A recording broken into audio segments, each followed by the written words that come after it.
Hello, it's Dr. Susie. It is Thursday, December 2nd, 2021, and I just wanted to jump in for a minute tonight before I leave for my next clinic, just to kind of let you know where we're at. It's as far as the biting uh, discussion and the fact that I won't be able to post here for a few days, so I didn't want to leave you just hanging. There's some things that I just want to say to begin with, and maybe just give you that thought here. Biting, again, is a super complex behavior, and there's a lot of different reasons that a horse bites.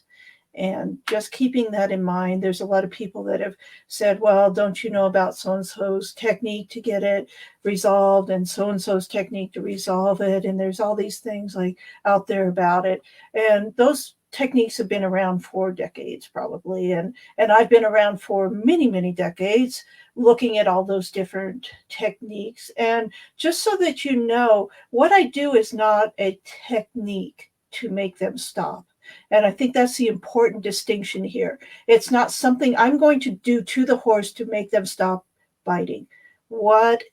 This whole sacred spaces concept, principles, whatever you want to call it, is a different way of being with horses and a different way of training and a different way of addressing problems as they come up. And so, therefore, because we're looking at this behavior, whether it's biting or not loading in the trailer or something like that, it is not a one size fits all type of solution. There is no one size fits all solution. So if you're trying something and things are escalating, there's a lot of reasons why that may be happening. For example, somebody had put on here, like, I used your technique, which is really not a technique, like just block the behavior, and the horse got more violent. Well, here's a reason why that can happen. That's going to give us a lot of information about the fact that that is probably an emotionally charged behavior. So the fact that he's biting you is a way for him to relieve some of his stress as it comes in. And he figured out over time that that was a way to relieve his own stress because he put it on some other person, object, thing. Okay, so we know that's his only solution to the buildup of stress in his body, is that I'm going to relieve it by this biting behavior. So in a horse like that, I'm going to go back and we're going to find ways to give him a different way to deal with his stress. And so that just giving you that idea that, okay, you tried this one thing, it didn't work. And when I work with people, and I encourage everyone that's got a problem with this, is to contact me, and we're going to really look at this problem in depth and figure out how to help the horse through it and how to help ourselves out. And so we're not in danger either. But this is the sacred spaces principles by which I work. And I told you I work in the energy, I work psychological, neurological. I work through all of those different areas to try to come up with a solution to what's going on and how we help the horse, how we help ourselves. And in that respect, I've got a lot of what you might call techniques in my back pocket, but I'm not going to apply those unless they're appropriate for the thing that's happening. So a lot of times I don't know until I get in and we're working together, and we can do this remotely also. I may not know until we try something what's going to work. I go, well, that would be my best approximation based on what I've gathered information wise. And oh, look, the response wasn't what I expected. So I'm going to switch to a different thing that I'm going to be doing. So just keeping in mind that, again, we've been programmed in the horse world, and me included, for a long time, that if you just follow and find that perfect technique, and it's going to work on every horse you come across with that same behavior, and you just got that technique in your pocket, and you may get a couple people's techniques in your pocket, and you think, I got it all. But I'm going to tell you right now, there's horses that I come across, like, I will sit there and think, I'm not sure what to do. I'm going to have to think of something new, some new approach to resolving this issue here. And it takes I think what is the difference between the sacred spaces, the way that I train and work, is that it requires a whole lot more thought on our part. It takes a whole lot more awareness on our part about what is our contribution, and is there something we need to do? How do we support this horse? How do we find those things? And there's a lot of thought instead of just applying a technique. to fix something that we see come up. And I just wanted to give you that before we go through the weekend and I'm gone. And a lot of times people will write, well, clearly you haven't heard of this person's technique or that technique, and those work. Well, I'm going to tell you, I've been around for doing this for probably 35 plus years, and believe me, I've seen all the techniques pretty. I used to go down that road where I just need to find the next technique, and that's going to fix this problem. And I realized, wow, this, just like, let's say, training our children or whatever, educating our kids, it's like there is no one size fits all. We've got to take into account that person's personality, that person's lasting lifetime of experiences, the way they process information, the way, there's so many factors here. And if we just stop and think, and we use our intuition and we say, yeah, okay, we've got this and it didn't work, what's next, and what can we think about?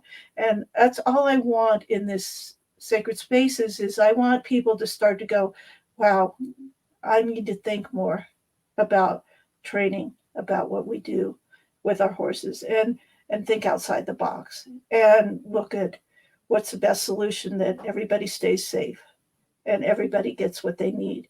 Because really, the biting behavior from a horse is something he's lacking. It's a need that hasn't been fulfilled, and he's trying to figure out how to get it done for himself, and he doesn't know any other way. And he learned that behavior. And also, one thing I want to say is, like, sometimes when, let's say, you're used to smacking the horse, and this time you put your hand up, and he says, wait a minute, you changed the rules of the game. I'm supposed to nip on you, bite you, and now you're supposed to smack me. That's the known game. That's the rules. And what'll happen is, when you change those rules of the game and you don't play by the rules that they think you're supposed to do, it creates a lot of confusion in the horse. And that can also create a little anxiety. And then, oh boy, the behavior just expanded again to a new and terrifying level. So all of this is about, we've got to look at this in a complex way, not just simple. Okay. And it's one of those things that, sometimes people will book a session. It's like, you're going to fix this, Susie, in one session. No, I'm not. This neurological wiring for this behavior took a long time. I bet it's been repeated numerous times throughout this horse's life. And that's not going to just change overnight, because that tendency to be triggered and then follow through with that behavior is pretty well established by the time it's getting dangerous. So it's not going to just be a one time, it's gone and done. It takes a lot of attention. It takes a lot of looking at what is the environment that creates that biting behavior, and how do we change the environment? How do we change the reaction that we have to it? How do we change his reaction? There's so many things. And as you go through this, I was thinking biting will be a couple session little talk on a couple nights and we'll be done. But I feel like this is going to go on for quite a while. And if you think about this biting behavior, it could be any other behavior that's going on with the horse, could follow a similar trajectory. So just so you know, like, we're going to look at the root cause. We're going to try to get the horse in a place where it doesn't feel like it needs to express itself in these dangerous ways, and that all the needs are met without these extravagant behaviors that are going on. And so just stick with me. We'll keep talking. We'll keep looking at this. You can put comments in. I realize there's so many comments that I can't possibly address everybody's individual stories, but we're going to try to go through this. And I'm going to plan on, after the first of the year, we're going to have some cohorts where we get to work in a small group together, and we'll be able to address these with each horse, and people will be able to see what's going on and how we work through these types of things that go on with the horses. And so just stay tuned, and just, I say, when it's a behavior that's scary and ongoing, it gets really frustrating, and that can add to the problem staying, actually. And so just bear with me. I've never had it not work if people put the effort in and follow through, and we can find the solution. Okay, so until probably next Tuesday at least, I won't be able to be on to talk about this, but I will get back on as soon as I can. I'll try to look at comments that have been made in the meantime and see what we can go.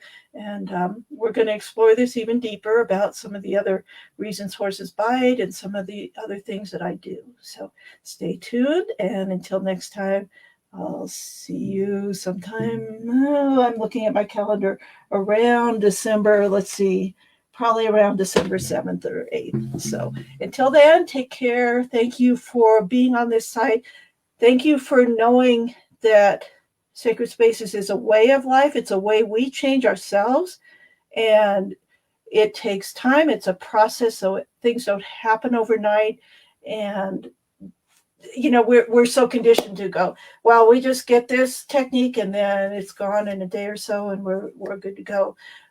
That really doesn't happen in reality for the most part, unless you check the horse out and he just goes to his happy place and ignores you. And that's not safe either. And I don't want that. I want a horse always to be present, thinking, aware, and with me. And that's when we're safe, when we have a horse like that. So again, until I see you next time, thank you all for indulging me in this little video thing that I'm doing. And I'm trying to practice and get better at all of this. And it's kind of tough to go on and go hit the live button and you go, am I going to be able to do this? Part of it is I want to be able to talk on the fly, not have notes, be coming from my heart, from what my knowledge is, and just talk to you in a real way about what's going on with our horses. So I will see you next time. Good night.